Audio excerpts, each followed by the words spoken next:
Find what makes you happy and do that. Let go of partners that aren't working sooner. Let go of jobs that aren't working sooner. Life's short. Find your joy.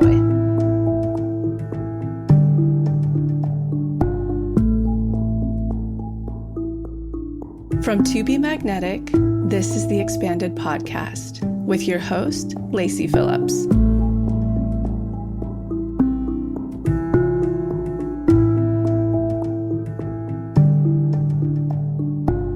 As the leading destination for neural manifestation, we dispel the woo-woo in order to help you create real, tangible results based on neuroplasticity, psychology, epigenetics, and energetics. Our goal is to normalize the practice of manifestation and empower you to get into the driver's seat of your life in order to manifest the experiences, relationships, and things that most align with your authenticity. Part of our manifestation process entails expanding past your limiting subconscious beliefs. Therefore, by tuning into this podcast with interviews from experts, thought leaders, spiritual teachers, scientists, and those with neural manifestation success stories, you're starting the process of expanding your subconscious in order to see to believe that anything you desire is possible. And by pressing play, the process begins.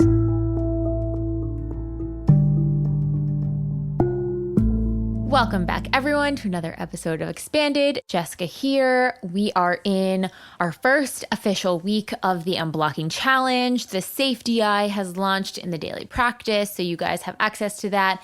I've received so many DMs and messages from you guys saying that it's life-changing. It's an amazing thing that makes you feel lighter and stronger at the same time. It's seriously mind-blowing. The new binaural beats are fantastic. Feeling so grateful. The new Safety Eye is incredible. Love it and need it so much. It was so wonderful how easy it was to go to my safe place throughout my day. Just wanted to let you know that the Safety Eye is so effing good. Thank you so much for all your hard work and making sure we get the best out of the new DI. So excited for this challenge.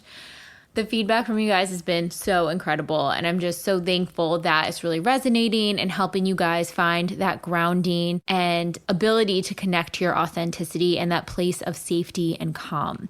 That's what this DI is all about. That's why it is the first week of the challenge, because we need to find our safety and our grounding before moving forward. And last week, we had our kickoff call with EMDR therapist Janelle Nelson, who you've heard on the podcast, and Lacey, where Janelle really breaks down what bilateral stimulation is, how to do the tapping, any and all questions you guys have about the tapping. It is answered in that live call. But one funny thing was Lacey mentioned how this challenge is sort of like the Lazy Summer Challenge, because all you have to do is do a quick journal prompt, pop in your deep imagining, work through that space, and then go about the rest of your day. So you can really enjoy your summer while having a massive unblocking and manifesting process going on in the subconscious. And then next week, we are launching the Unblocked DI, where we're really going to take through that core wound and try to heal it through inner child and any way we're needing support to get on the other side of that core wound and implant a new positive belief that we can refer to. If you haven't signed up for the Unblocking Challenge yet, it is not too late.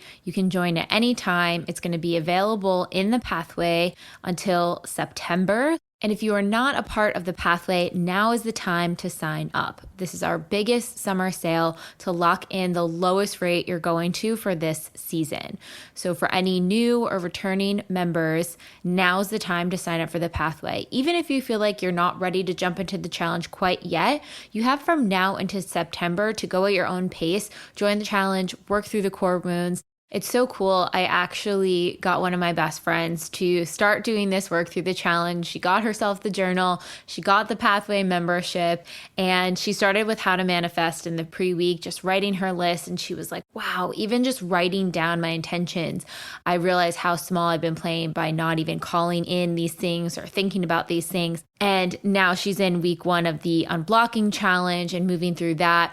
And within 2 weeks of working on this, she's already getting job offer opportunities that are in alignment with what she wrote down on her manifestation list. So this stuff can happen quickly, guys. You can find the link to sign up for the pathway in the show notes or on our website at tobemagnetic.com, and we'll see you in there.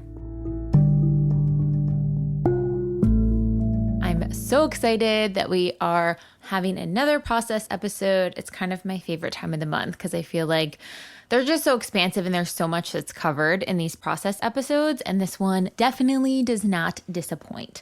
So today we have Leslie, and Leslie's story is so powerful and unique because she dives into how she was able to reprogram and do inner child work around having parents who were on the narcissism spectrum, and how she even realized that that is the dynamic that she had with her parents. She knew some things didn't feel right or felt unsafe, and she knew she had things unblocked from childhood, but actually understanding that they were on that spectrum didn't come until she realized she was dating someone else who was on the narcissism spectrum. So it's really fascinating to hear her perspectives. Then she goes in to describe how she manifested her dream partner. So she moved from attracting in dynamics that felt familiar, similar to childhood, and basically up-leveled out of that into manifesting her dream, conscious, beautiful relationship.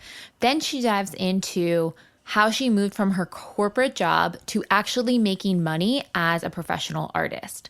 So she had a corporate job she was super unfulfilled with, didn't feel aligned.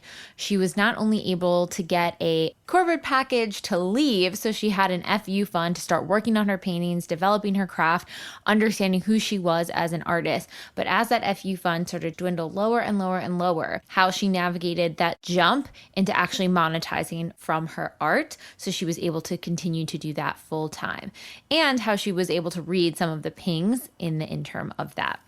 There's so much in this episode, whether you're navigating money or love. Hello, they are intertwined. I am just realizing that so much, especially in her story. I know you guys are going to get so much out of it. So enjoy. And now a word from our partners. Guys, we have a very, very exciting announcement to make about one of our incredible sponsors here at To Be Magnetic on the Expanded podcast. So Blue Blocks has now outgrown the name Blue Blocks and is launching their rebrand of Bon Charge. Blue Blocks actually started as just a pair of blue light blocking amber glasses, and they have since gone on to create so many other wellness and biohacking products that really support your system to get back into its natural rhythm. And because of that, Blue Blocks is just not a fitting name for them anymore. And so they've really expanded, outgrown, and are rebranding into Bon Charge. So anywhere you've heard us talk about Blue Blocks, we are talking from now on about Bon Charge. And I love a good symbolism when it comes to rebrands and names. So the reason they chose Bon Charge is because Bon equals good and charge equals energy. So the ethos for the entire company is about natural good energy that you can create within your body and bring to life your optimal state of living. I really love the new direction that Bon Charge is going in because they're continuing to expand and create products that are super science-backed and inspired by what our natural rhythms and cycles are in life, but modern life kind of interferes. And they're expanding their range of premium wellness products to help you sleep better, perform better, have more energy, recover faster, balance your hormones, reduce inflammation. The list goes on and on. One of my very favorite products from Bon Charge is their blackout sleep mask. Because I live in a big city of Los Angeles, there is tons of light pollution getting in through our blinds at night. Even the full moon the other night this week was seeping through my blackout shades. Somehow it was making its way through the cracks in the side. And when we have blue light coming through from whether it's street lamps or our appliances or even the full moon brightening through your window, it can disrupt our sleep patterns and prevent us from dropping into that deep REM sleep that is so helpful and effective for recharging and replenishing our body and our brains. So I love their blackout sleep mask. I've been using it for years. I'm obsessed. It is so silky, soft, and smooth. I use the blackout contoured sleep mask, which is super lightweight, very breathable, it's adjustable, and it has the eye cups. So it's not smushed against your face, it's not causing wrinkles, it's very smooth and gentle onto your face, and blocks 100% of blue light. Whereas a lot of face masks, they're still letting light in, they're still letting things kind of creep in. This blocks 100% of blue light, and they're also fantastic when you're doing deep imaginings. So if you really want to drop into a more relaxed state, you can block out any outside light by slipping on one of these eye masks. And it's at a super affordable rate as well. They also have their cotton blackout sleep mask, which is what my fiance uses, and their classic blackout sleep mask as well, which is Velcro based in the back instead of the strap. It's been so helpful for our sleep. I don't think I could ever fall asleep deeply enough without it. And I recommend it, and I'm constantly gifting it to friends and family because it's a game changer when it comes to sleeping throughout the night. Be sure to check out any of Bon Charge's other incredible wellness products, such as EMF blocking, their blue light blocking glasses, their blue light blocking sunglasses, and some really fun products that will be launching in the next few months. And we have a special code for podcast listeners. Use the code MAGNETIC to save 15% off. So check out boncharge.com, that's BONCHARGE.com, and use the coupon code MAGNETIC, all caps MAGNETIC, for 15% off your order.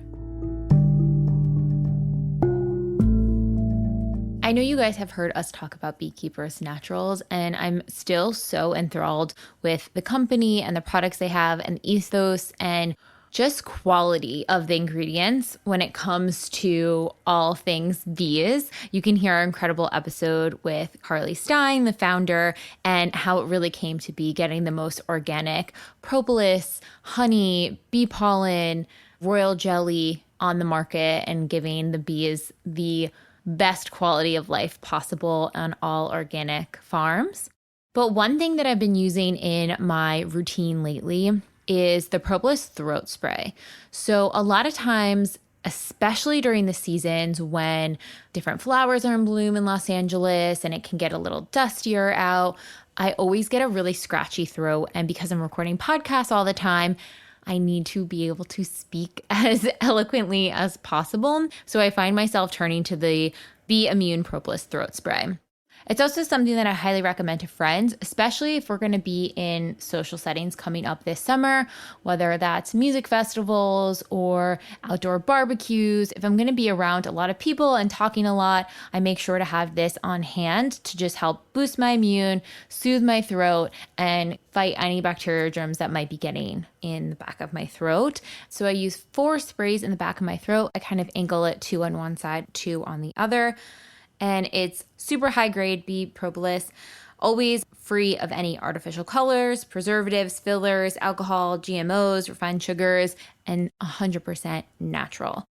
They've also launched a new product, their Beekeepers Naturals Propolis Nasal Spray. So if you're someone who has a stuffy nose, you're in allergy season, and you're looking for a natural alternative to some of the more harsh products out there, I highly, highly recommend this. And what I absolutely love about the Beekeepers Naturals products is that they utilize all parts of the hive, and the propolis, which is in the throat spray and the nasal spray, is sort of like the bee's antibacterial. They use it in the hive to keep the hive clean and free of viruses and germs. And it also contains so many vitamins and minerals. So propolis contains important vitamins such as B1, B12, B6, C, and E, and minerals such as magnesium, calcium, potassium, sodium, copper, zinc, manganese, and iron. You can read more about the incredible benefits of propolis, but it is game changer, especially when you're coming up against viruses. The first place we tend to get sick a lot of times is by inhaling something into our sinus passages or to the back of our throat. And so if we're able to keep some vitamins and support back there to soothe those passages with the nasal spray or throat spray, you're going to be in good condition and have a fantastic and healthy summer. And we're offering you an incredible discount code for any of the Beekeepers Naturals products. If you go to beekeepersnaturals.com/TBM or enter the code TBM, you can get 25% off your total order, or enter code TBM at checkout for 25% off your products.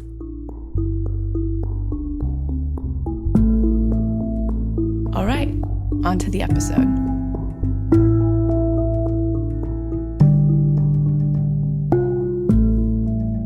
Today we have Leslie. Welcome, Leslie. How are you doing? I'm doing great. Thanks for having me. Very excited. So I'm sure you're familiar with our intro questions. So what is your sun, moon, and rising sign? Yeah, I love this question. So my sun is Scorpio, my moon is Scorpio, and my rising is Leo. Oh my gosh. I know, it's so intense. I was putting in my wrong birth time for a long time, so I was getting Sagittarius rising, and then I found my birth certificate and I put in the right, and I was like, double Scorpio Leo. I was like, this can't be right. I have to keep checking. I can't be this crazy. But I've embraced it. It's amazing and powerful, and now I'm proud to be. I have 5 planets in Scorpio. Wow. So it's a lot of Scorpio energy. Someone told me that if you have that many planets in one sign, that you were that sign maybe in a previous life or something, which I find interesting. I've heard that too. Yeah. Like if you have so much in one sign that it's almost like if you were that in a previous life, then it's almost like you have mastered that, or it's like comes in such second nature. Because I have a lot in Capricorn, and Capricorn is just like, I got the Capricorn energy fully. Yes, exactly. That's a good way to describe it. I do feel like something very familiar about the Scorpion energy. And it's kind of nice too, because my Scorpio is like private, and I describe it as visceral. Like it's just such a visceral experience to life. Like you really feel your emotions through your body. There's a lot of depth. There's a lot of like rebirth cycles. And then my Leo's the more like fun, crazy hair, extrovert. So I come off as an extrovert, life of the party kind of, but I have deep waters that I need to retreat and like recoup my energy basically with the Scorpion energy.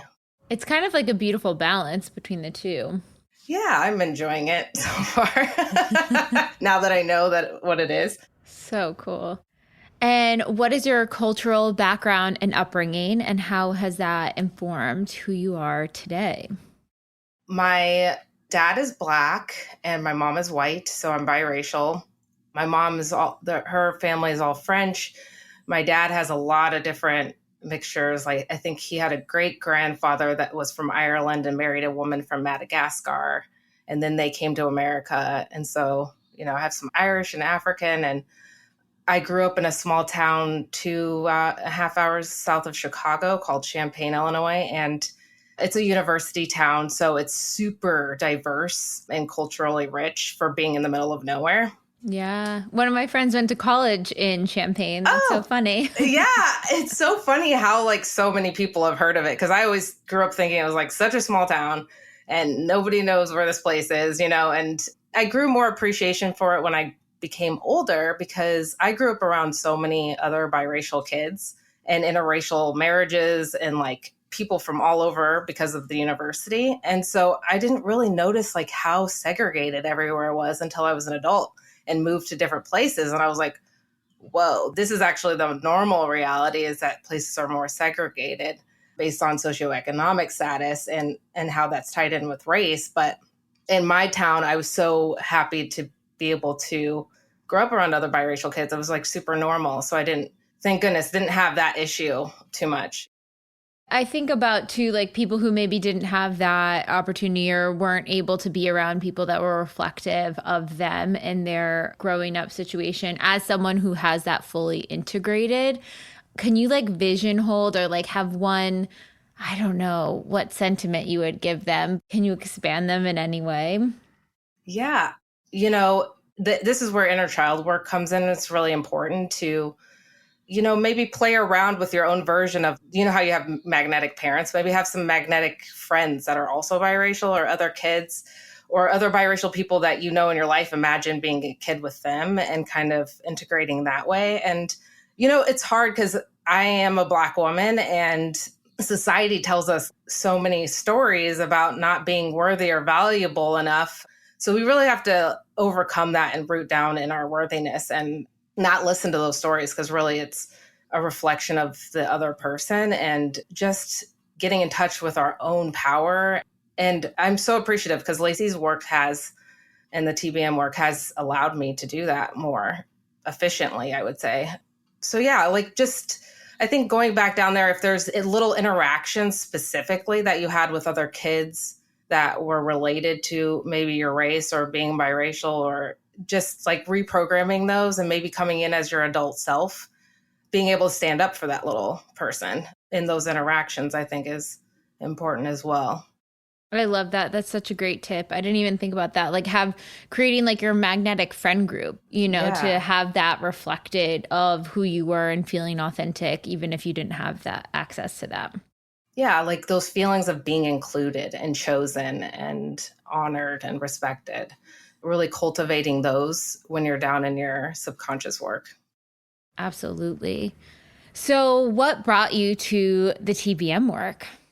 Oh, it's so funny. It was like a long time ago, actually, when Lacey first came out with her blog. My friend at work, who always been an expander of mine because her energy is so grounded and she never complains about anything. And she was looking at Lacey's blog one day at work, and she's like, I love this girl's aesthetic. And she was really on there for the design. But then I started digging around. I was like, yeah, she does have good style. And noticed she was talking about all this manifestation stuff. And I was like, I'm curious about that. And that was in maybe 2016 or 2017 or something. And then I didn't really start doing the work and digging in until around 2018, when I hit a rock bottom. And then that's really what I realized I needed to dig in. And she had come up with the programs at that point. And I think 2018 is when it became more affordable. You could pay the monthly membership, because before it was a la carte. And so then I was like, okay, I'm getting a membership. I'm going to do the work. And that's my journey with TBM so far. It's so funny because the rock bottom is such an entry point. Like for anyone who's going through rock bottoms or trying to figure out how to navigate it, it's such a powerful time of transformation, because you really have to let go of whatever is being shaken out from beneath you, whatever rug is getting pulled out from beneath you. It's basically the universe forcing you out of that situation and saying, no, we got to look somewhere else. And then it's like the phoenix from the ashes. Like you get to recreate yourself, redefine yourself, find the places that you've maybe been hiding parts of yourself that were dormant. And it is a really beautiful, powerful time, even though it can feel so painful. What happened with your rock bottom?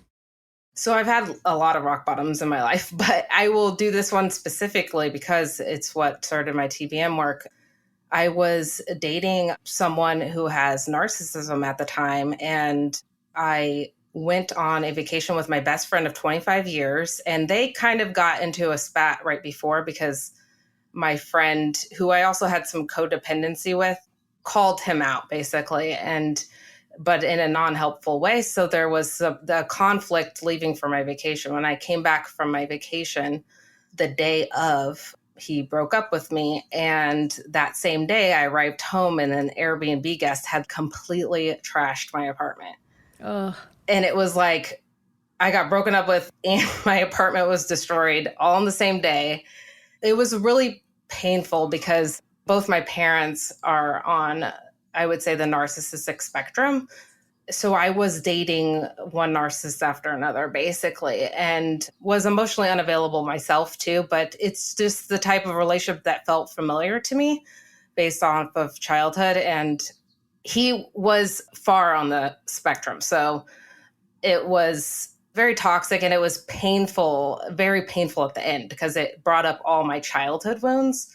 So I was just on the floor crying and like upset. And the whole summer was really rocky for me. I like chose to go out of my apartment that I had for a really long time, the one apartment that has brought stability to me here in LA. And so I didn't feel like I was home, and I was just feeling all these painful feelings. And basically it was so painful that I basically didn't have a choice but to seek healing at that point, because numbing wouldn't work. I was going to feel it no matter what.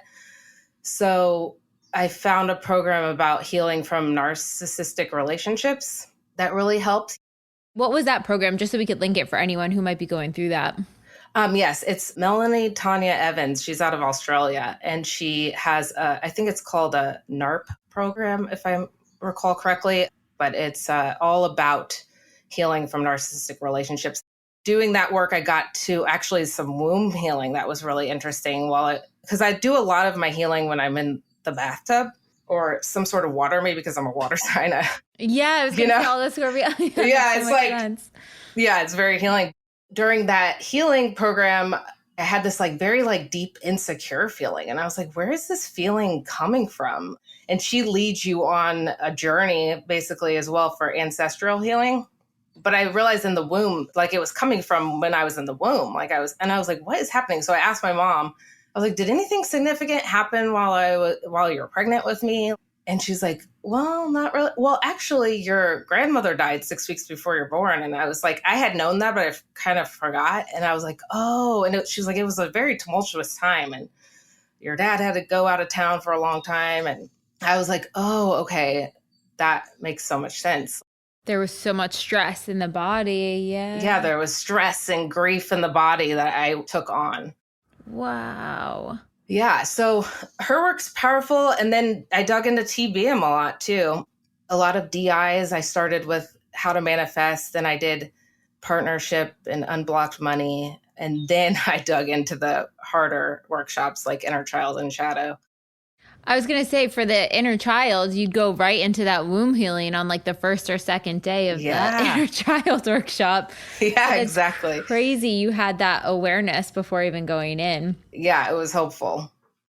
Did you know when you were leaving the relationship with the ex-partner who was a narcissist that your parents were narcissists at the time? Did you put two and two together that you were perhaps finding comfort in people that had similar character traits to your parents because that was like the norm? Oh my gosh, great question. Actually, no, I didn't know. What led me was an ex-girlfriend of his. We had, by some chance, spoke, and she mentioned that she didn't even mention him directly, but she mentioned something about narcissism on her Instagram. And I was like, whoa. And so I reached out to her because I was like, maybe that's what I'm dealing with. And she kind of confirmed that that's what the case was with that particular person. And then I started doing all this research and I was like, oh my God. When you kind of start learning about it, you're like, I am surrounded by narcissism, But then I started looking at a couple of doctors that were on YouTube, psychologists, and they were talking about the parent relationship. I mean, it was right on. And I've tried to bring more of a human element to this and say the human has narcissism versus saying a narcissist. So I'm trying to practice that. But my mom's more of a covert narcissism. And then my dad is more like an altruistic, grandiose. It's really eye-opening. And I think a lot of people are in narcissistic relationships without realizing that's what it is. They can't put their finger on it. They know something's off. There might be these cycles of love bombing and then kind of withdrawal. And people can get stuck in these cycles for years and years. And I'm not an expert on it. I'm just sharing my point of view of what I've learned. But now that I know more about it, it seems like it's hard to recognize what you're in, especially if you're used to that based off of parenting or other, maybe a sibling or something like that. But it's important to recognize it because it can save you a lot of pain. And it's complicated because my parents are such good people. They had traumatic childhoods, and they've been married for 43 years, and they've really tried their best to do everything. But when you have narcissism, depending on where you're on the spectrum, you can only show up for someone to a certain capacity. So I feel like a lot of my emotional needs were just not met because the household kind of centered around the narcissist versus, the kids being the center of the family dynamic.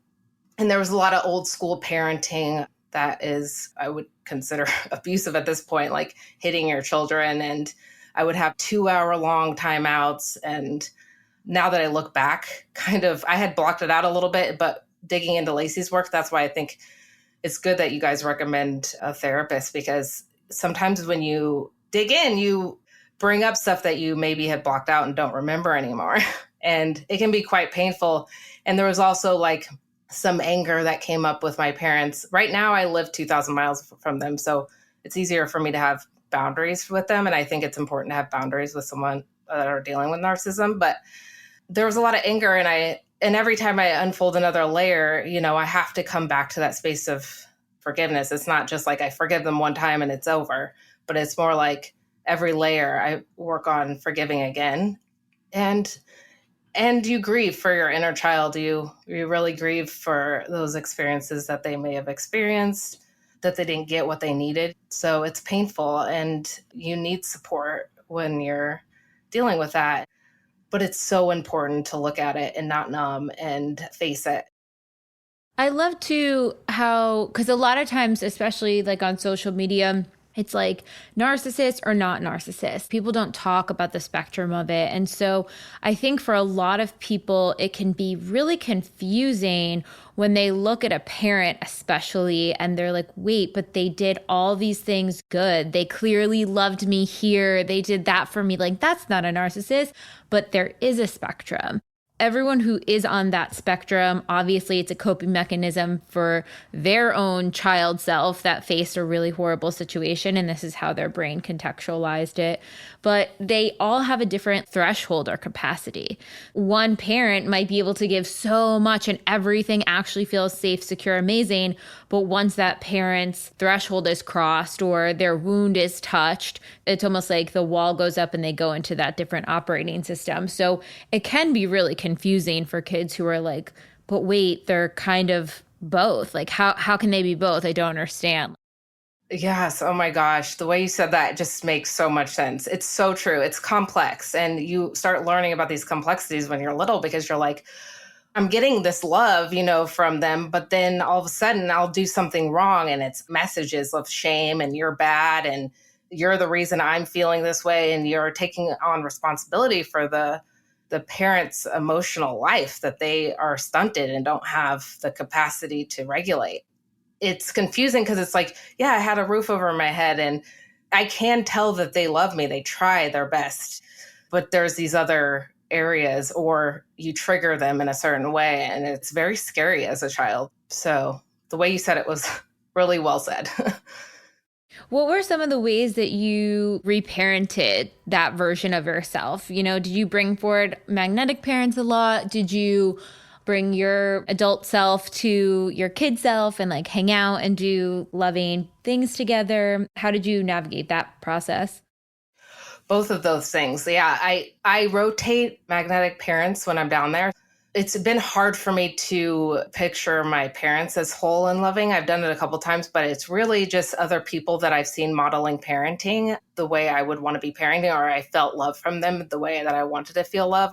And I put them in as my parent. And yeah, they're doing all the things that would cultivate my creative life and just allow me to express my emotions without there being punishment, supporting me, showing up for me emotionally. So those scary memories that I have of getting in trouble, or I will bring my adult self in and I will stand up for her and I will step in the way and I'll be like, no, you're not going to do that. That's not right. And then I'll comfort my inner child a lot of times, go in and rock her, cradle her, soothe the crying. But also, I swear, every time I go in for inner child, there's like a new memory that pops up. So this work is, ongoing, and I've come such a long way, but there is still more to do. And I'm just grateful that I have like a framework now to navigate it.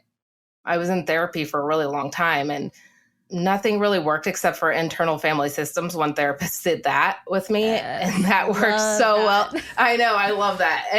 But then the TBM work is honestly, it's worked so much better than like years of therapy. So I'm grateful. And I also had a traumatic experience when I was 21 of my partner dying suddenly. And so I also had some complicated grief that was blocking me in partnership, and some complicated grief left over from that I really needed to face and deal with as well. So yeah, it's been a really intense couple of years. Yeah. And that's why I love that the focus of the TBM Mark II is manifestation, because I think so many times we think of healing as like this heavy, dense, there's so many layers, it's so painful, we're moving through so many emotions. But that's why I like kind of anchoring down back to manifestation, because it's like, okay, move through these and feel joy, connect to your authentic self, bring in the things in your life that you want and deserve. So it's not just, whereas like a therapy model is very helpful and clearing all of that does feel so good.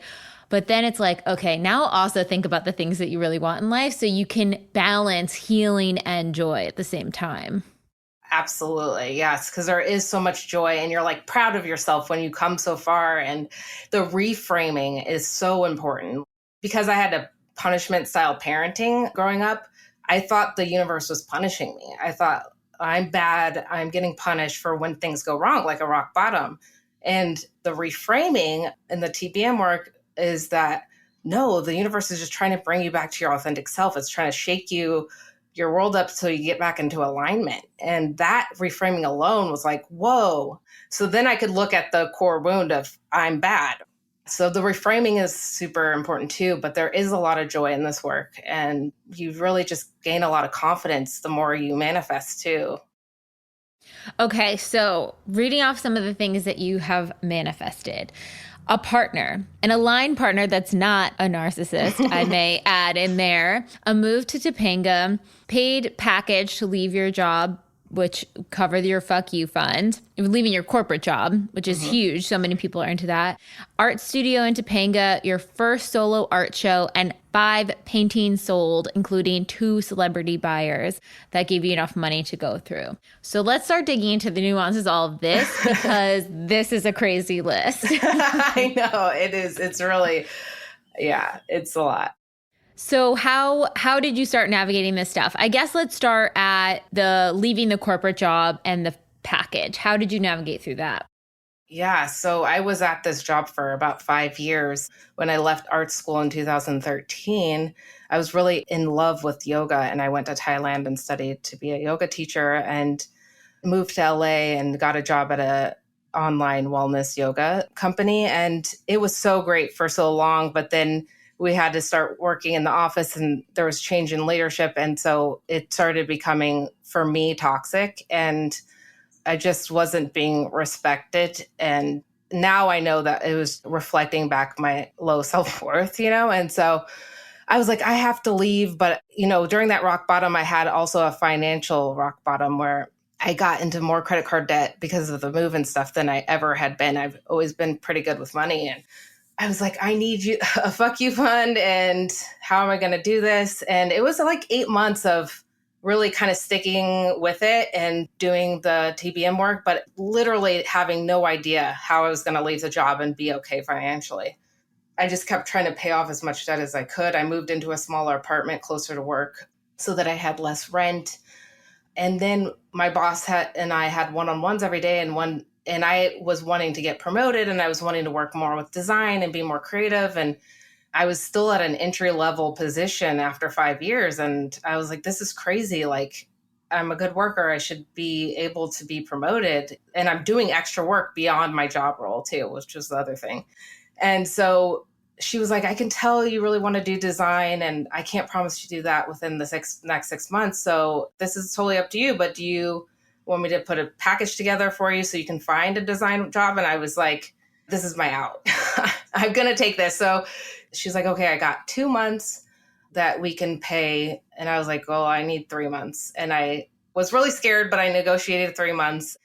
And I was like, okay, this is it. And it feels good because we're all leaving on good terms. And she's like, you can file for unemployment if you want to, but if you don't want to, that's okay. And I was like, no, I got this. I'm not going to. And then I was like, I'm going to take a couple of weeks off just to decompress. And then 2 weeks in, the first lockdown happened of the pandemic. And I was like, what am I going to do now?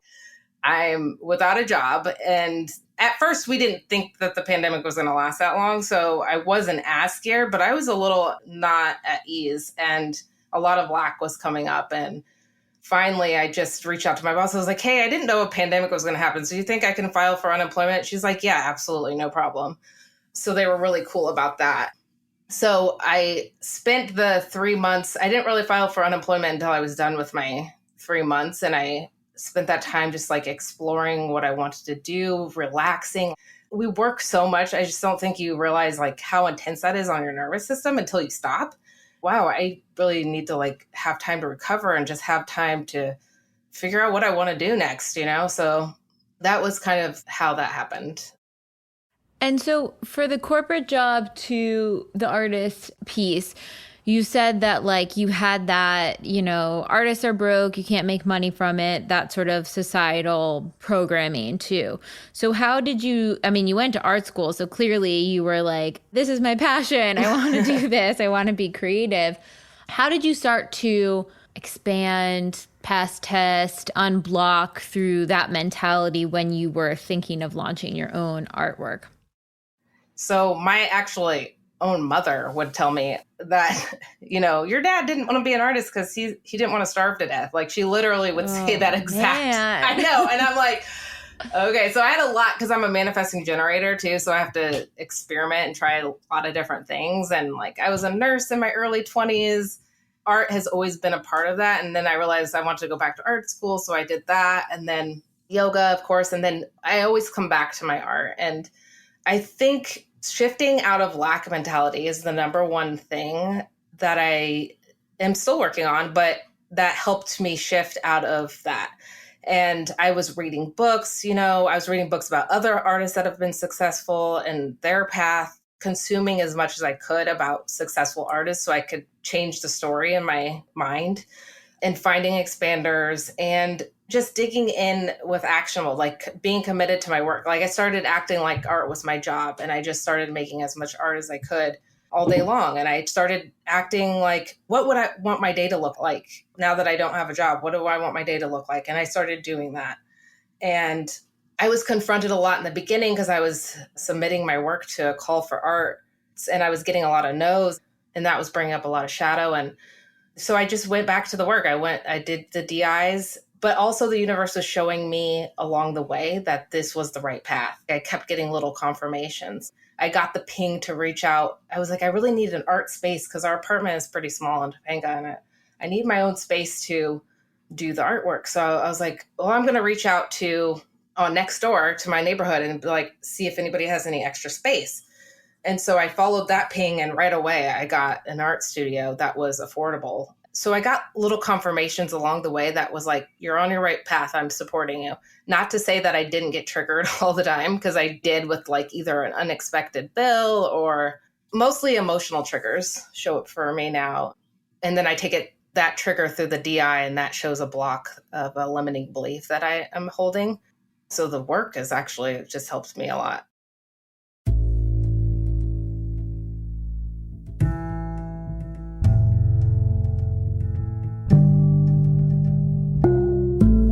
So I'm quickly interrupting this episode to invite you, if you're ready to start your manifestation journey, or if anything you've heard in our manifestation episodes has piqued your interest to begin.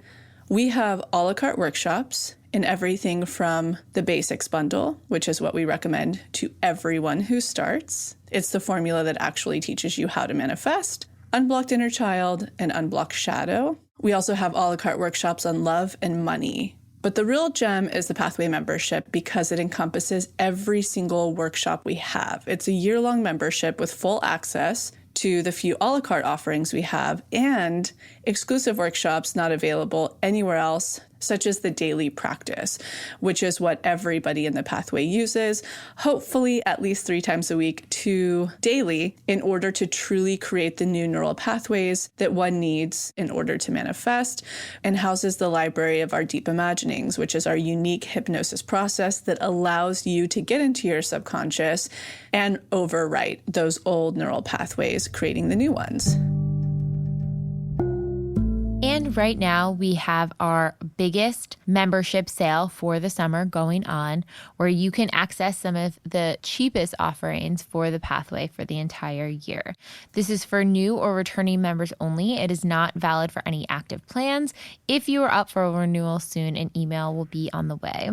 But for any of the new or returning members, you can spin the spinner and receive a code. That code gives you a special discount that you can use for the 12-month membership commitment. Again, this is a limited time offer for our summer sale that will only be available until July 15th. We are kicking off the Unblocking Challenge Monday, June 6th, where you're going to take your biggest block preventing you from your manifestation and work through it to connect with your manifestations on the other side of the 6-week challenge. So make sure to sign up soon so you can participate in the challenge with us.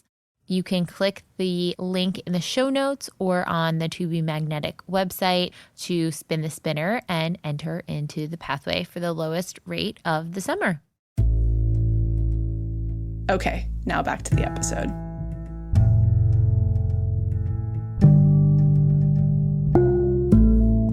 I'm so curious what you were painting and creating in the beginning when you first started versus the work that wound up selling. Like, did you see a difference in, like, obviously your skill set can get a little bit better over time, but it's not going to drastically change. But did you feel like the quality of work shifted at all? I'm always curious in that part too. Yeah, great question. Yes, I did. And part of my healing, I was taking the opportunity to heal too after my corporate job, was just being in my childlike state and being childlike. I was never allowed to walk barefoot outside when I was little. And like that can cause you to have like a blocked root chakra. And that's a whole nother thing. But I would just like be outside barefoot, playful and childlike kind of. And so my art was like that. I was kind of just like doing this abstract, whatever I felt like coming through and not so controlled. Because I think in art school, I was very controlled. And I think there is an element of control in my work now. But in the beginning, I was just letting whatever come out. And then, during that time, Black Lives Matter was happening. And I've always been very passionate about activism and politics and stuff. What wanted to come out was just wanted to paint portraits. And so I started working on my portraits and I was so surprised that I was actually good at it. I had no idea. I just tried drawing first and I was drawing portraits and I kept doing that. And then I was like, this is pretty good. I'm going to try to paint a portrait. So then I did, and it turned out really well. And so I was like, okay, I have something here. I just need to keep going with that. And so it's just about exploration, really, allowing yourself to explore and being in your child self. Yeah, like the creative self, the creative brain, it's like we already have the tools within us to create the thing. It's that we try to control it or block it or make it look like this or be emblematic of what's cool in culture right now or popular or whatever. And it's like when we just drop all of that, that channel can open. Do you feel like you're channeling when you're like really in the flow? Oh yeah, when I'm really in the flow, I get this feeling that I was like born to do this. It's such a cheesy thing to say, but it was just like, this is what I'm supposed to be. It just feels so in alignment. I don't know how else to describe it. It's just like, this is what I want to be doing right now. But there is a lot of resistance that comes with that. And I read the book, The War of Art. Yes. So good. So good. It's one of my favorite books. And he has a whole series. Me and my boyfriend have read all the series. And it just helps you to conceptualize and to realize what resistance can look like. And when you're doing something meaningful, you will have resistance to it. And also just making my artwork and my creative process a ceremony and honoring that ceremony. Do you have any tips because that is such a common thing, that the resistance, the productive procrastination pops up when people are trying to create things. What are some tips of how you navigated that for yourself? Yeah, so my studio is actually up 162 stairs on this mountain. So wow. There's like actual physical resistance that I have to go through to get there.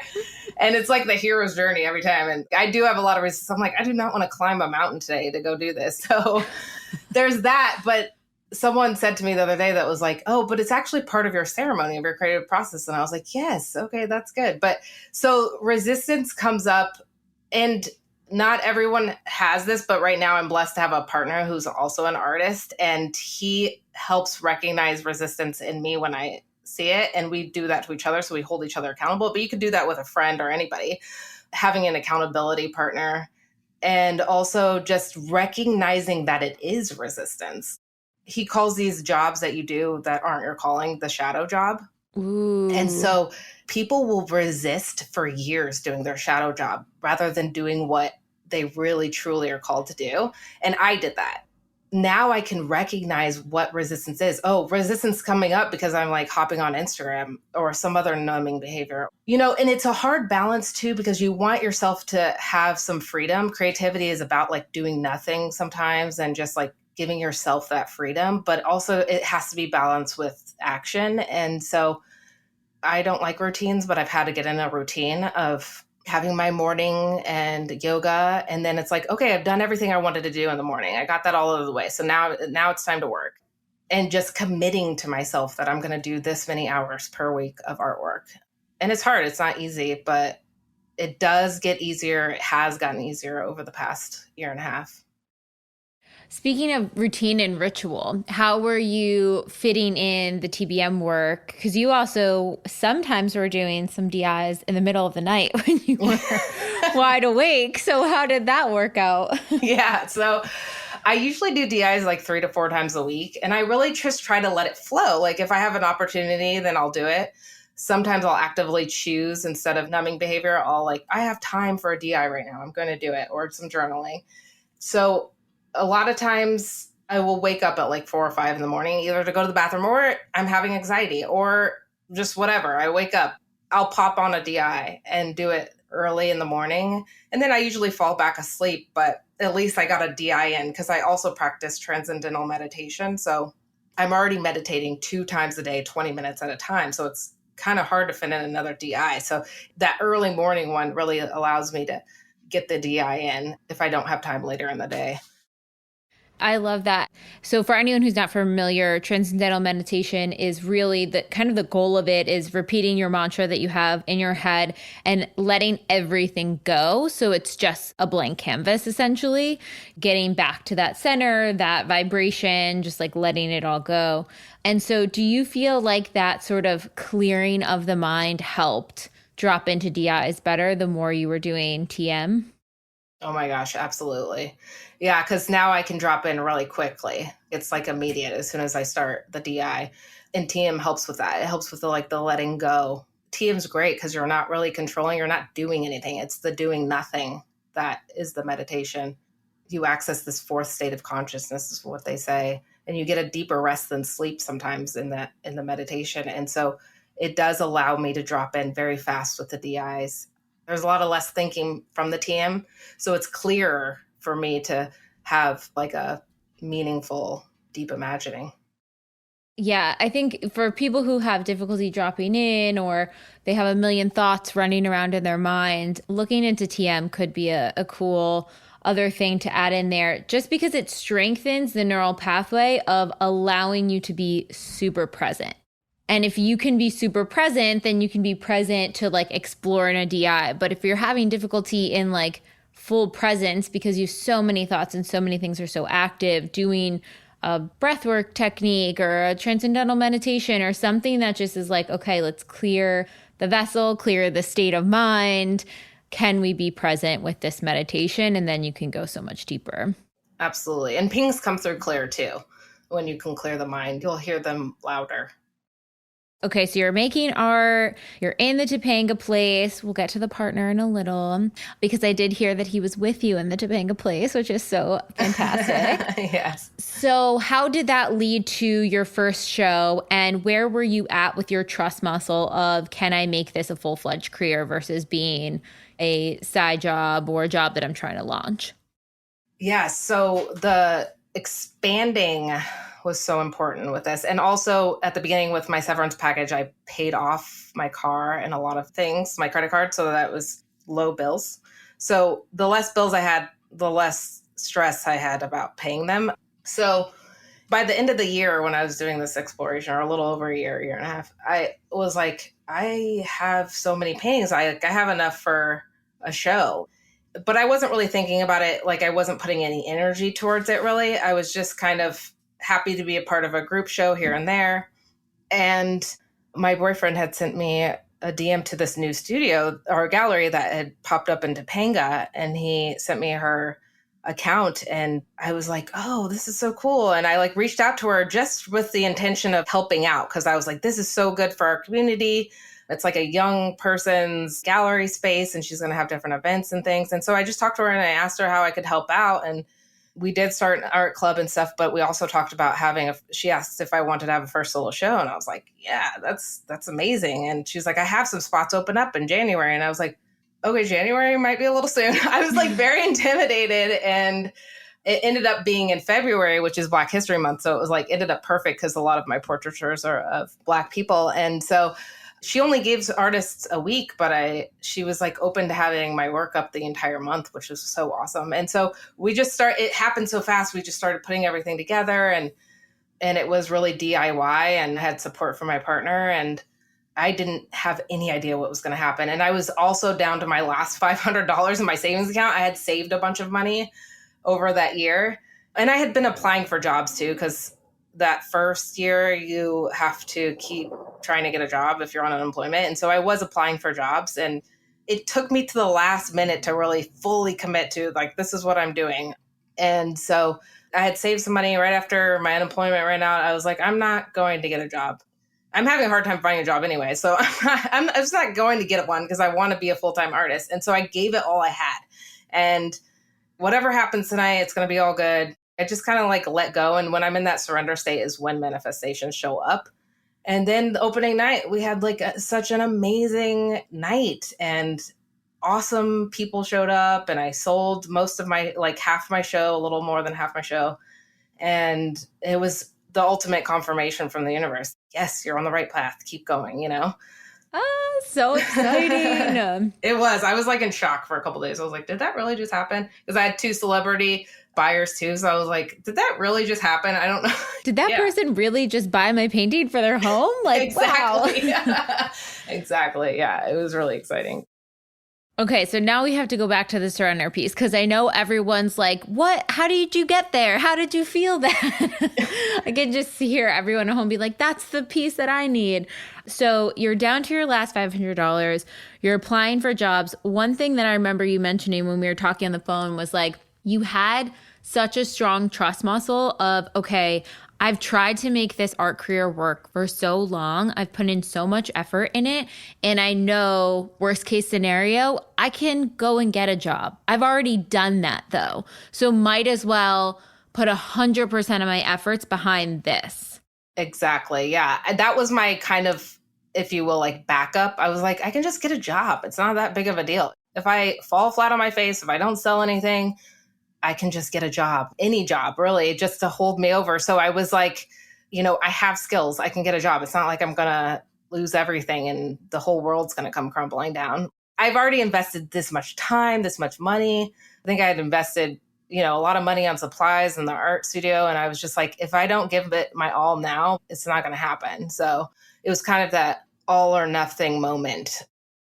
How did you calm your nervous system during that time? Did you have ebbs and flow where you were like, okay, cool, I feel it, and then like quick moments of panic in between, or were you really confident through that whole process? Oh my God, yeah, I definitely ebbed and flowed. But I do have a book that I wanted to recommend, Creating Money, Attracting Abundance, and that really helped me to shift that the universe is really your bank, not the bank is your bank, So the universe can make things happen and bring money to you. And things you hadn't even thought of yet. And it's proven to be true. And so really working on my lack mentality, but I was triggered. I'd get a parking ticket and be really triggered and be like, oh God. And I would just go back to the DI. Prosperity DI is great. Emotional clearing, just to clear my body of that kind of anxiety energy. Yeah, the work really helped me with that. And I still get financially triggered. It's not like it's over. I'm just going to a different level. So it's a new level of triggers and tests. And my boyfriend was also starting his creative career too. So we're both in that, going through it together, which is like incredibly intense because it's like one can trigger the other when they're in lack, but mostly we try to like help each other recognize the lack in the other and just say, oh, that's lack coming up, and reframe it. Okay. So now the dreamy partner, how did you manifest him and how did that come to be? Yeah. So I set the intention that I really wanted to meet somebody through a friend, and especially after all my, kind of narcissistic relationships, I was like, I need somebody who can vouch for this person's character. Like, and I'm tired of these apps. Like, I don't want to do apps anymore. And it's not that there's anything wrong with meeting on it. Like, I know great couples that I've met on an app, and I did it for a while, but for me, I really wanted a reference for the person's character, and that's what made me feel safe. And so I was like, I'm going to meet somebody through a friend. And I don't know, I just felt really sure about it. So I let go and deleted all my apps and started meeting people in person, like the old days. So after that happened, I did a lot of healing. I didn't really date for like 4 or 5 months. I just really focused on myself and my healing. But I also did the partnership workshop because I did want to call in a partner. And then I met someone that was kind of like a rebound fun relationship, but I knew this wasn't my long-term partner, even though it was great at the time. And so after a few months, I was like, I gotta cut this off because this is definitely not, like, what's the point of keeping this going? So I did end that. And then right after I ended that, my ex-boyfriend reached out to me. Oh my gosh. Yeah, the very last one. one. All the tests. The good thing about Scorpios is like you get really... like when you decide that you're done with somebody, you're kind of like, no, it was hard, but I was like, no, I'm not interested anymore. And so I didn't answer. And then during that time, the few months, I was like, I'm going to try to date multiple people because I haven't dated multiple people ever. And I just want to try it out. And even if it's just hanging out, like going on dates, just like getting to know different people. Yeah. And then I went to a friend's wedding here in Topanga with another friend and met my partner there, and it was fun, nothing significant. And then a couple weeks later, it was Topanga days, and saw him there again, and we hung out like all night, went to parties, and it was so fun. And I had remembered meeting him in 2017, and this was 2019, but I remembered meeting him at a party a few years ago through that same friend. So he was like already orbiting my space. Like, wow. It was somebody I had already met. Yeah. But we both, during that time, had failed a test. And like, he went back to his ex-girlfriend, and me and that guy at the time, like, had broken up and got back together. So we both kind of failed the test in between the 2017 and 2019. And then we like had so much fun at Topanga Days. And I was living in Culver City. He was working in Culver City. And he's like, hey, let's meet up after I get off work. And I was like, sure. And I was totally friend zoning him because I was like, he's my friend's friend. He's fun to hang out with or whatever. And I did not try at all. I just showed up looking kind of, not special. And so then we like chatted, and we sat down at like 6. And the next time I looked at my phone, it was like 10:30 and we were closing the place out. And it was like we were in the time vortex, with our conversation. And I was like, okay, I guess that was a date. I don't know. And so then we just started hanging out from there and really built a friendship. And he's an amazing person. He is super kind and funny, and yeah, he's really great, supportive, and yeah. And how did you know, like, at what point in the courting and dating phase were you like, oh my gosh, this is my full list? Well, let's see. He wasn't my full list because there was a couple superficial things on my list that I think were ultimately not important, but I thought were important on there. So looked back at my list to reevaluate, and he was so many of the important core things. Well, that's what really, really matters. Like I think I had like a really tall guy on there or something, and he's a little taller than me, but not like super tall. He's going to kill me for saying that, but so no, he doesn't care. It's just like, they were more kind of superficial things on my list.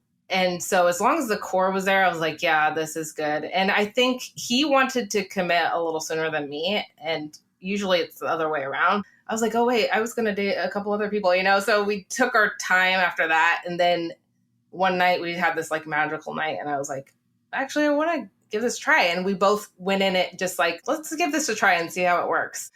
And so far it's been great. We've made it through a pandemic. So. Oh, yes, that's the testament. Yeah, exactly. I love that you shared I had some superficial things and it was still my person, because I think so many times we're like, oh no, that's important to me because especially height. I feel like people put height on there so often. And it's like, if you really break it down, are you putting height on there for your insecurities or because of an authentic version of self. And I feel like so many times height is to like assuage our own sort of level of confidence in our height or what we want to look like or how we want to be perceived. And if we can kind of unblock that, it's going to open the door to so many other types of people that might be even more aligned. I think so too. And he's like so funny. And that was so important to me. I just want to laugh. I've had a lot of serious shit go down in my life and I just want to laugh like on a daily basis, you know? I want to be silly and playful. And so he was that. And I was like, that is so much more important than someone being over 6 foot tall, you know? 100%. Yeah. So it was just like me getting real with myself. What is important here? So everyone calling in partners right now, go back to your list and see, are there any superficial things on there that maybe aren't really authentic to you, but you have them in there as protection mechanisms, and start unblocking them because it might open up your potential partner options. Exactly. Being kind is important, you know, like those things. He's spiritually evolved. He's so emotionally mature. And he has a 16-year-old son, which when I went back on my list, I was like, crap, I forgot to put somebody who didn't have kids. But his kid is awesome. He's so cool. His name's River. And he's so mature and intelligent, just great to be around. And I got to see how he is as a father, and he's an exceptional father. And I want to have a kid one day. So it's like, I know he's going to show up like this, you know? And so that's important too. That's so interesting you brought that up, because one of my friends matched with someone on a dating app and they have a kid already. And she was like, oh no, that's not going to work for me. And I was like, but why? Like, get to the root. If this person matched every other thing that you wanted, how would that not work? Or what would the root be? And so I'm so curious if you initially were like, oh no, I don't want to be with someone that has a kid. Expand others who may be a little hesitant to get to know someone that may have a kid if they didn't initially think it was aligned for them. I would be sad if I didn't give him a chance because he had a kid. I think at the same time, I didn't want to be like a step parent, you know? Mm-hmm. So each situation's different. And like what's their relationship with their children's other parent?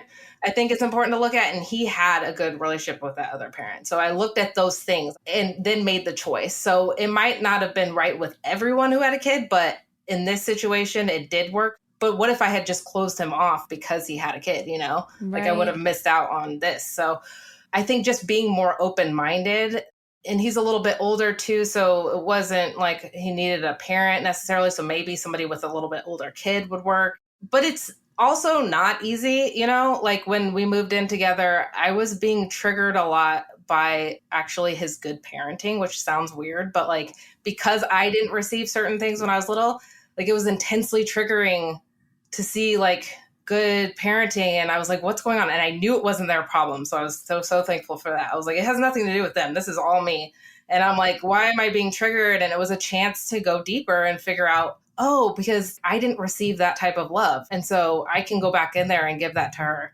And so it's an opportunity. And if River wasn't in the picture, I wouldn't have had that opportunity. So I think you have to get really real with yourself. If it's really something that you cannot deal with because you don't want to be a parent, then that's one thing. But I do want to be a parent one day. So I was a little bit more open to it. And it's a chance to like get into that energy of being a role model, a parent.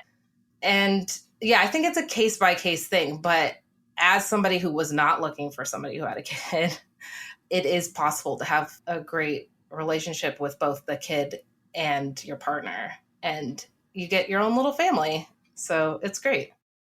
It's so beautiful how the universe really just mirrors back to you exactly what you're needing, you know?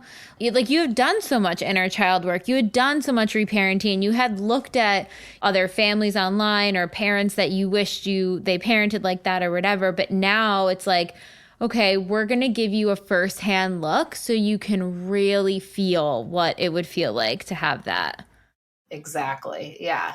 And he is a very loving person, my partner. And so this was also the first time I was in a partnership where I felt like real love. It wasn't anything else. And to hold space for my crazy Scorpio Leo emotions, somebody who can hold steady. And so, yeah, it wasn't what I thought it would look like, but it's definitely what I needed.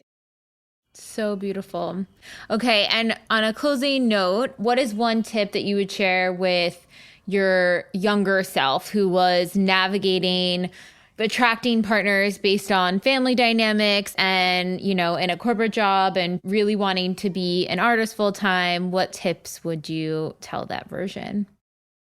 Find joy and follow that. Find what makes you happy and do that. Face the hard stuff. Let go sooner in a lot of different situations. Let go of partners that aren't working sooner. Let go of jobs that aren't working sooner. And be in a state of trust more. And I think that's hard when you come from a certain childhood, but just cultivating that and self-care. It's okay to be happy, because I was so sad for a long time and got into that state of mind where I was just like hardwired to just like be in this melancholy, depressed state. And it's just like, just be happy, like life's short, and find your joy. I love that.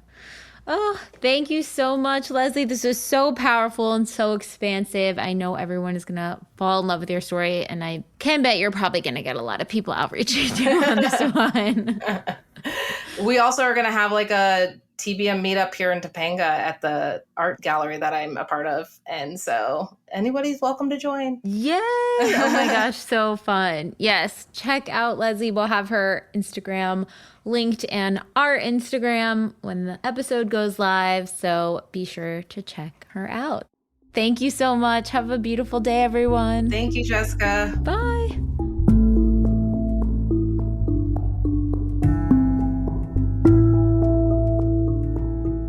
Thank you guys so much for tuning in. I hope you enjoyed the episode.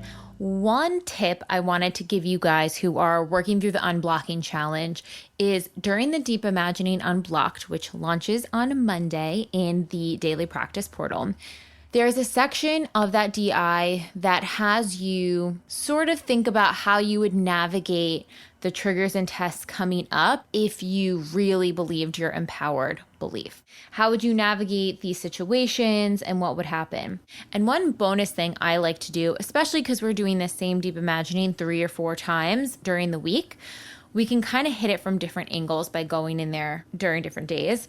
And what I like to do is when that part comes up, I think about what in my life would I be doing differently if I believed this empowering statement? So not only how would I face those tests and triggers, but what wouldn't be in my life? What would I not be settling for? And how would I be navigating differently if I truly believed the empowering statement versus the core wound statement? If this sounds like, what are you talking about? Check out our unblocking challenge. You'll find all the info in there. But just wanted to give you some food for thought of how you can sort of make the challenge, make the deep imaginings, make the journaling your own once you're in there. That one's been really powerful and really helpful for me. I hope you guys have a beautiful weekend, and we will see you next week.